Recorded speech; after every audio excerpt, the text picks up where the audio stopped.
जळगाव जिल्ह्यामधल्या मुक्ताईनगर नगर परिषदेमधल्या पराभवाचं खापर गिरीश महाजन यांनी एकनाथ खडसे यांच्यावर फोडलं। एकनाथ खडसे हा आमच्यासाठी अपशकुनी माणूस आहे अशी टीका गिरीश महाजन यांनी केली। मुक्ताईनगरमध्ये भाजपच्या उमेदवाराचा पराभव झालाय। चिंदेंच्या शिवसेनेचे आमदार चंद्रकांत पाटलांच्या कन्या संजना पाटील मुक्ताईनगरच्या नगराध्यक्ष झाल्या आहेत।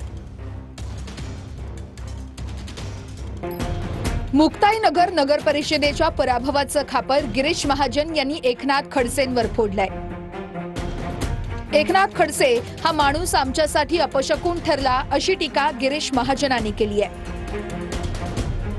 हा माणूस आमच्यासाठी म्हणजे अपशकुन ठरला या निवडणुकीमध्ये। पराभवाचं कारण म्हणजे एकनाथ खडसे बी असं म्हणेल। तुम्ही वेगळ्या पक्षाचे आहात, तुम्ही राष्ट्रवादीचे आहात, शरद पवार गटाचे, आणि तुम्ही आमच्या स्टेजवरून प्रचार करायला लागलेत आणि कमळ कमळ सांगायला लागले तर लोकांना हे न पटणार होतं। त्या खडसेंचं दुकान सांगतो मी एकदम बंद झालेलं आहे। कुठं काय त्यांचं 2 वेळा मुलगी उभी राहिली, ती सुद्धा जोरात पडली। त्यांची मुलगी जी राष्ट्रवादी काँग्रेसची महिला विंगची अध्यक्ष आहे, भाजपचं कमळ घेऊन स्टेजवर चढायला लागली आणि बोलायला लागली, भांडायला लागली तिथे लोकांशी। यामुळेच आम्हाला मुक्ताईनगर हे गमवावं लागलं, अन्यथा आम्ही जळगाव जिल्ह्यामध्ये अजूनही पुढे गेलो।